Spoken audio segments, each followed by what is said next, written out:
Since I started this channel 7 years ago in June of 2015, bikes have come and gone. My 2007 Yamaha FJR 1300 took me cross-country multiple times as well as numerous other long trips, including my first iron butt ride. Eventually I sold it in the spring of 2017. There was the short-lived 2003 Suzuki SV650S project. Noah's 2008 Honda CRF70 didn't last long once he decided he wanted to start racing. My 2003 Honda CRF 230 didn't last long either, as I quickly found out it's a fun enough dirt bike, but it has its limitations. Sticking with dirt bikes, Noah went through two KTM 65s, both his race bike and his practice bike. I don't miss either. My 2017 KTM XC250 was awesome, but after riding a 350 in 2020, I knew the 250's days were numbered. The 2006 Ducati Multistrada 620 Dark was ugly, but it was also fun while it lasted. It's now June 2022, so let me show you what's currently in our motorcycle fleet.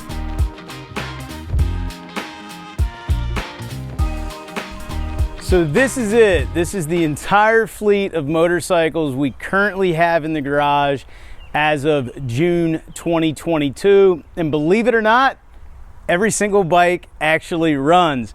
Though full disclosure, I do not have an air filter in a couple of the dirt bikes right now because they're being cleaned. But slap in some air filters, we can start up every single motorcycle. So here's what I'm gonna do. I'm just gonna run down through in no particular order and give you a brief history of each bike, and then we're gonna wrap it up. All right, so let's start out with not only the oldest bike, but also the bike I've owned the longest. This is the greatest selling vehicle in the history of the world, a Honda Cub. Or as we called it in 1983, the last year it was imported into the US until the updates with the new 125 Cubs that came out recently, a Honda C70 Passport. It's 70 cc's, it's got terrible suspension, it's got terrible brakes, but it is a lot of fun to ride. I did an entire series on it years ago, how I got it back running, sourced some of the switches and stuff I broke off as a kid, made it legal with some mirrors that I never had on there before, and I even was finally able to get it titled. We've had this bike since the late 80s. It didn't come with a title. It was like $50 is all we paid for it. Totally street legal now, and still a really fun bike to ride. So that is my Honda C70 Passport. And now we're gonna go to the most recent acquisition in the fleet, which you guys probably, if you've been following the channel, thought it was gonna be my 890 Adventure R. We'll get to it in a moment. It's actually this 2017 KTM XC250. It is a two-stroke, which you can probably tell from the big header pipe. It's had the engine recently rebuilt. We've got some modifications we wanna do to the suspension, but Noah is quickly outgrowing his 85, and while he has an entire year until he can race a 250, you gotta be 14 according to AMA, we went ahead and picked him one up because I paid the same for this bike as what I paid for his 85. So you will see this on the channel a little bit. Like I said, we got a little tuning and stuff we wanna do to it. I'm probably gonna play around on it. I don't know, Brian might play around on it as long as Noah lets us, but this is the latest bike, a 2017 KTM XC250.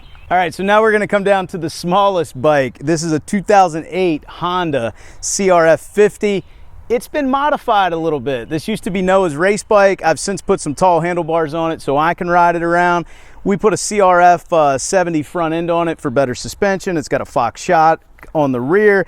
It's got BBR pipe on it. It's got some other mods that we don't really want to talk about, but he outgrew this a few years ago, so now it's just become a fun play bike, maybe a pit bike, and or ride it out to pick up the mail.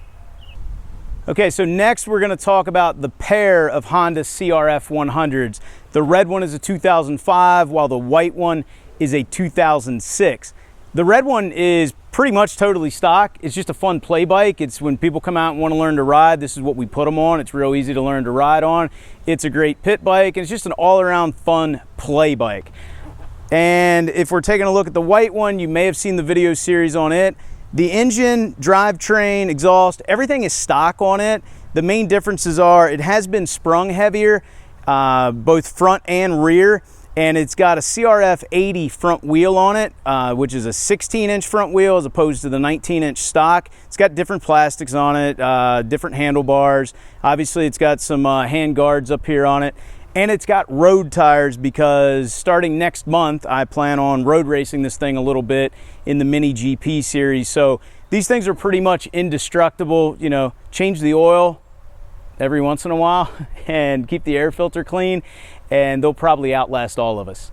So far, every bike I've gone over, we've bought used.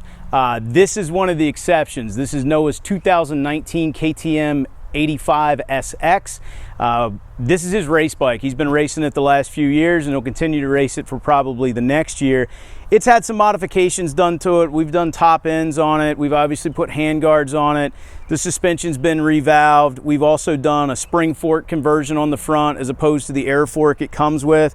There's been some other minor modifications, but for the most part, the engine's stock, and it's been a great running bike. Hasn't required a lot of maintenance, and he rips on it because he beat me in the last race on this, despite the fact that I was on the next bike I'm about to show you. All right, so another bike I purchased new because I got it at a really good price is my 2020 Husqvarna FE 350. I've done some videos on it in the past. This is kind of like it's my dirt bike. It's trail riding, racing, whatever I want to do on it. It has had some modifications. I'll link that video up in the corner. It kind of goes over everything. We obviously have different foot pegs. We've modified the exhaust. We've advanced the intake on it. We've done all sorts of things to it. This is a really fun bike. I love the 350 because I can be a little bit lazy riding it. Unlike a 250, I got to ream out. But anyway, this is my 2020 FE 350. Okay, so the bike you're probably most familiar with if you've been watching my channel for more than a minute, my 2016 KTM 1290 Super Adventure. Everything I've done on this bike has been well documented. It's sitting a little over 52,000 miles at this point. I purchased this bike new late in 2016, and it's gonna take me on another big cross-country trip, so stay tuned to the channel on that. I'm not gonna say any of these is my favorite, but this is definitely my favorite bike for long distance. So next up is my 2008 KTM 990 Adventure. I'm like the third, maybe fourth owner of this bike at this point. Picked this up in fall of 2020 with a little over probably like 45,000 miles on it, something like that. I've put another 4 or 5 on it. I've gone over everything on this bike, and we've done some recent modifications with the airbox and some other odds and ends. Super fun bike to ride. It's kind of the granddaddy of them all when it comes to KTM adventure bikes, unless you want to count the 950 that's carbureted. Obviously this one's fuel injected, but this is an absolute blast to ride and something I don't plan on getting rid of, at least anytime soon. And then last but not least, my 2021 KTM 890 Adventure R. Obviously, if you saw the reveal video on this, you know I did not pick this up brand new. I picked it up used with about 1,700 miles on it. I think it's sitting around 2,400 right now. I've only had it for a couple of months, and I have been doing some modifications to it. New steering stabilizer, upgraded airbox. We're gonna delete the cat on it soon, a few other things, and it already had some nice upgrades on it when I got it. I'm not sure that I need 3 adventure bikes, but it sure is fun, and I do really enjoy riding this 890 Adventure R. All right, guys, so that's it. That's the rundown of our entire motorcycle fleet at the moment. Will it change? Of course it will. And I did not make this video to brag or anything else. It was just, I wanted to share with you what we're currently riding, what we're currently running. And if you're thinking about getting one of these models, either for yourself or your kid, if it's one of the smaller bikes and you want to know my experience, please feel free to reach out to me. I'd be more than happy to help you. So anyway, I hope you guys enjoyed today's video. If you did, please give it a big thumbs up. If you're not a subscriber, considering that subscribe button, because if you like motorcycles, well, this is the place to be. If you have any questions about anything, like I said, let me know down in the comment section below. And as always, I'll talk to you again soon. This video seemed like a great idea, but having to put all these bikes away is gonna suck.